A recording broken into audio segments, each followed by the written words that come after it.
이스라엘 전쟁도 그렇습니다만은 우크라이나 전쟁도 끝날 기미가 보이지는 않습니다. 이거 언제까지 저렇게 될 것인지.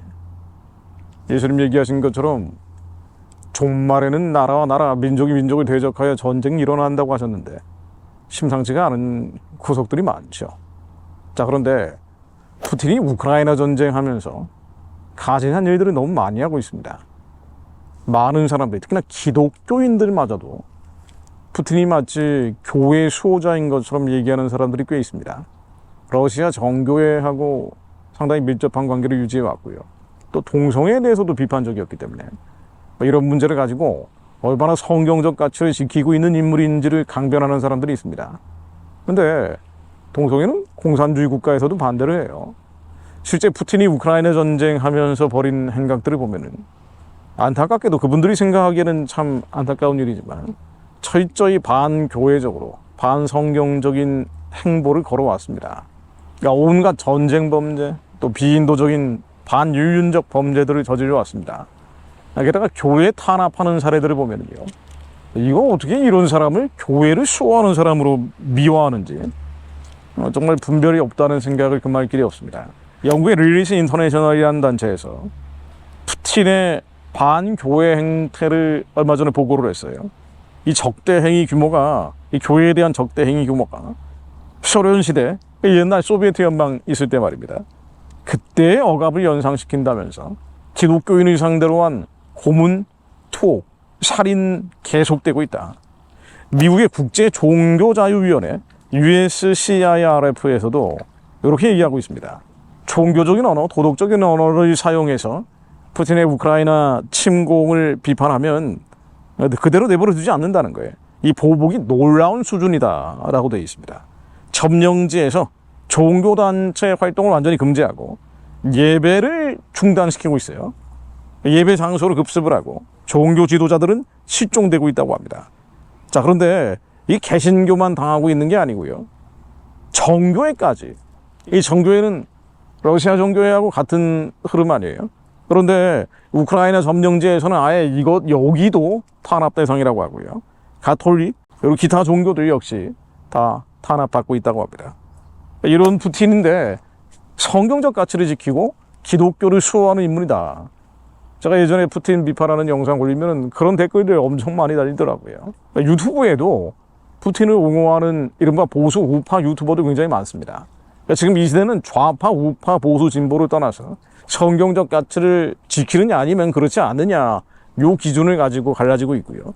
성경적 가치라는 것도 단순히 교회를 다닌다가 아니고 어떻게 예수 그리스도의 시선을 가지고 세상을 볼 것인지, 정확한 분별력을 가지고 볼 것인지 하나님께서 뜻과 마음을 모두 살피는 시대가 됐다고 볼 수 있습니다. 자, 요한계시록 13장에 적그리스도에 대한 표현들을 한번 상기해 볼 필요가 있어요.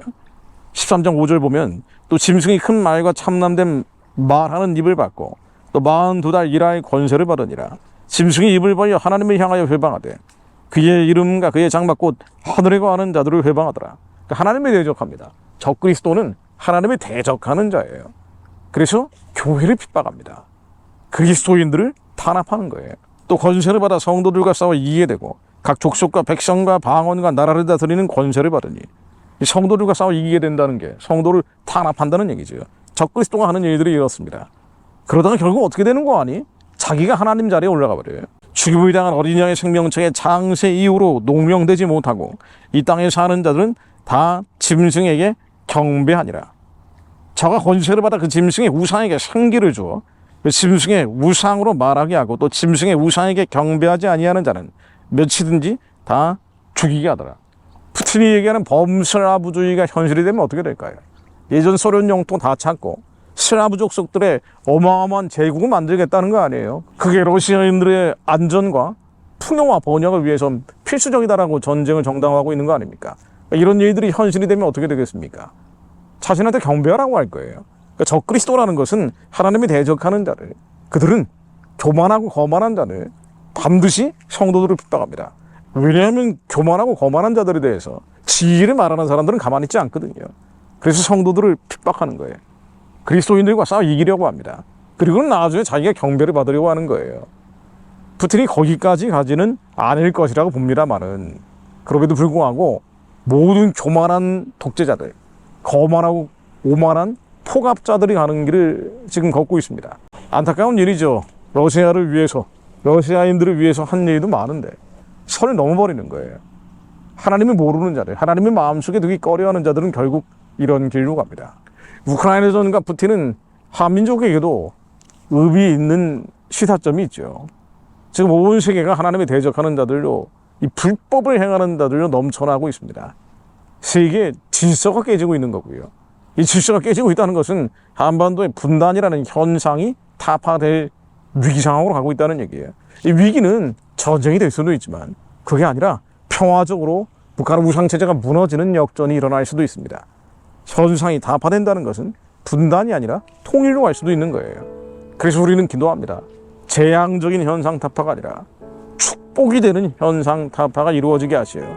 우크라이나전과 관련돼서 푸틴의 권좌가 무너질 때 한반도는 급격하게 흔들리게 되겠죠. 김정은은 타격을 입을 거예요.